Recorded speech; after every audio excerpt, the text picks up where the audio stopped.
नमस्कार दोस्तों, स्वागत है आपका हमारे चैनल में। दोस्तों, बहुत सी महिलाएं अपने शरीर में दर्द, भारीपन या फिर अनियमित पीरियड को सामान्य समझकर नज़रअंदाज कर देती हैं। लेकिन क्या आप जानते हैं, ये संकेत हो सकते हैं यूट्रस फाइब्रॉइड यानी गर्भाशय की रसौली के। एक ऐसी समस्या जो आज हर 3 में से 1 महिला को प्रभावित कर रही है, पर शर्म, डर और अनदेखी के कारण इसका पता देर से चलता है। तो आज के इस एपिसोड में हम बात करेंगे कि फाइब्रॉइड क्या है, क्यों बनती है, इसे कैसे पता करें, क्या इसका इलाज संभव है और आखिर में कौन सी सावधानियां सबसे जरूरी हैं। तो चलिए शुरू करते हैं। यूट्रस फाइब्रॉइड एक छुपी हुई लेकिन सामान्य समस्या। फाइब्रॉइड एक नॉन कैंसरस गांठ होती है जो महिलाओं के गर्भाशय यानी यूट्रस में बनती है। इसे मेडिकल भाषा में यूट्राइन मायोमा कहा जाता है। यह मांसपेशियां और फाइबर टिश्यू से मिलकर बनी होती है। यह आकार में छोटे दाने से लेकर एक बड़ी गेंद के बराबर हो सकती है। कभी कभी एक ही फाइब्रॉइड होता है तो कभी गर्भाशय में कई रसौलियां बन जाती हैं। लेकिन ये गांठें बढ़ जाएं या फिर गलत जगह पर बन जाएं तो यह गर्भाशय, ब्लैडर या फिर पेट के अंगों पर दबाव डाल सकती हैं, जिससे दर्द, ब्लीडिंग और गर्भाधारण में समस्या जैसी परेशानियां शुरू हो जाती हैं। गर्भाशय की संरचना के अनुसार फाइब्रॉइड मुख्यतः 3 तरह की होती हैं। पहले नंबर पर इंट्रामुरल फाइब्रॉइड या गर्भाशय की मांसपेशी के दीवार के अंदर बनती है और ये सबसे आम प्रकार होता है। और दूसरे नंबर पर होती है सबम्यूकोसल फाइब्रॉइड्स। यह गर्भाशय की अंदरूनी परत यानी एंडोमेट्रियम के नीचे बनती है, जिससे ज्यादा ब्लीडिंग और दर्द बना रहता है। और तीसरे नंबर पर होती है सबसेरोसल फाइब्रॉइड्स। यह गर्भाशय की बाहरी परत पर बनती है और कभी कभी पेट में गांठ या सूजन का एहसास कराती है। कभी कभी फाइब्रॉइड एक पतले डंठल से लटकती हुई होती है, जिसे पेंडुकुलेटेड फाइब्रॉइड कहा जाता है। अब बात करते हैं उस सवाल की जो हर महिला के मन में होता है कि आखिर रसौली क्यों बनती है। हालांकि इसका सटीक कारण अभी तक पूरी तरह से स्पष्ट नहीं है, लेकिन अगर कुछ खास रिस्क फैक्टर की बात की जाए तो सबसे पहले नंबर पर हार्मोनल इम्बैलेंस यानी एस्ट्रोजन और प्रोजेस्टेरोन हार्मोन की अधिकता से फाइब्रॉइड बन सकते हैं। और दूसरे नंबर पर जेनेटिक फैक्टर, अगर परिवार में किसी को फाइब्रॉइड हो तो संभावना बढ़ जाती है। और तीसरे नंबर पर आता है ओबेसिटी यानी मोटापा। शरीर में फैट बढ़ने से हार्मोनल इम्बैलेंस होता है, जिससे फाइब्रॉइड बनने का खतरा बढ़ जाता है। और चौथे नंबर पर होता है एज फैक्टर। 30 से 50 वर्ष की महिलाओं में ये केस सबसे ज्यादा पाए जाते हैं। और 5वें नंबर पर अर्ली मेंस्ट्रुएशन और लेट प्रेगनेंसी, जल्दी मासिक धर्म शुरू होना या देर से बच्चे का होना भी एक कारण बन सकता है। और 6वें नंबर पर लाइफ स्टाइल फैक्टर, तनाव, नींद की कमी, प्रोसेस्ड फूड का अधिक खाना और सेडेंट्री लाइफ स्टाइल भी हार्मोनल असंतुलन में भूमिका निभाती है। अगर इसके लक्षणों की बात की जाए तो फाइब्रॉइड के लक्षण इस बात पर निर्भर करते हैं कि वह कितनी बड़ी है और कहां पर बनी हुई है।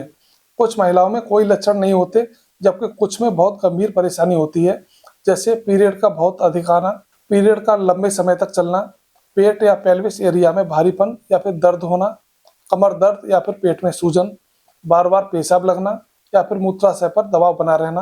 किसी किसी को कॉन्स्टिपेशन या फिर मल त्यागने में परेशानी होती है, थकान और खून की कमी हो जाती है। साथ ही गर्भ धारण करने में कठिनाई या फिर गर्भपात बार बार होते रहते हैं। अगर ये लक्षण बार बार दिखाई दें तो ये सिर्फ सामान्य पीरियड नहीं बल्कि फाइब्रॉइड का भी संकेत हो सकता है। फाइब्रॉइड का पता लगाने के लिए कई तरह की जांचें की जाती हैं, जैसे अल्ट्रासाउंड। ये सबसे आसान और सामान्य जांच होती है, जिससे गर्भाशय के अंदर गांठ का पता चलता है।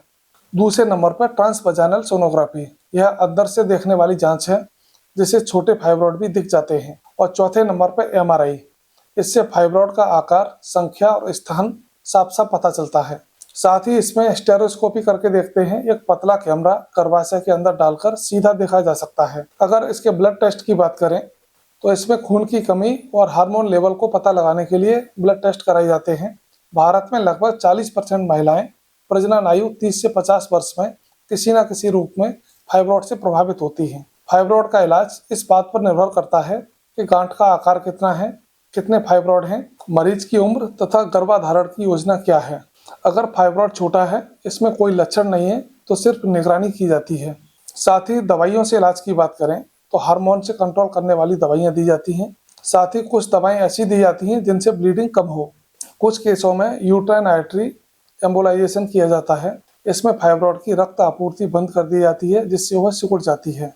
अगर सर्जरी की बात करें तो इसमें मायोमेक्टमी या फिर हिस्टेक्टमी की जाती है।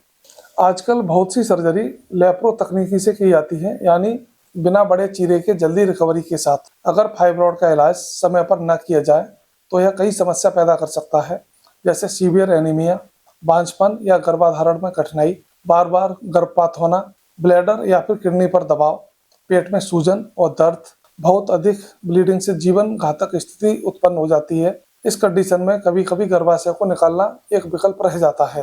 हालांकि फाइब्रॉड को पूरी तरह से रोका नहीं जा सकता, लेकिन कुछ जीवन शैली अपनाकर इसका खतरा कम कर सकते हैं। जैसे अपने वजन को कंट्रोल रखें, नियमित एक्सरसाइज करें, फल, हरी सब्जियां और फाइबर युक्त भोजन लें, जंक फूड और हार्मोन बढ़ाने वाले पदार्थों से बचें, स्ट्रेस को कम करें, पर्याप्त नींद लें, नियमित गायनोकोलॉजिकल चेकअप कराते रहें। थोड़ी सी जागरूकता एक बड़ी समस्या से बचा सकती है। भारत में हर साल लगभग 2 से 3 करोड़ महिलाएं किसी न किसी रूप में यूट्रस फाइब्रॉड से प्रभावित होती हैं।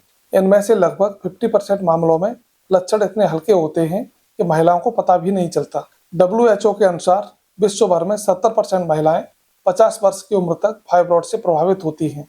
फिर भी हमारे समाज में गर्भाशय की बीमारी को लेकर शर्म और डर के कारण कई महिलाएं इलाज में देरी कर देती हैं, जो आगे चलकर उनकी उपजाऊ क्षमता और जीवन दोनों को प्रभावित कर सकता है। दोस्तों, यूट्रस फाइब्रॉड कोई अभिशाप नहीं बल्कि एक सामान्य स्थिति है, जिसे सही समय पर पहचाना जाए तो इसका इलाज पूरी तरह से संभव है। महिलाओं के लिए जरूरी है कि वो अपने शरीर की आवाज़ सुने, पीरियड में बदलाव या फिर दर्द को अनदेखा ना करें, क्योंकि हर छोटी तकलीफ बड़े रोग का संकेत हो सकती है।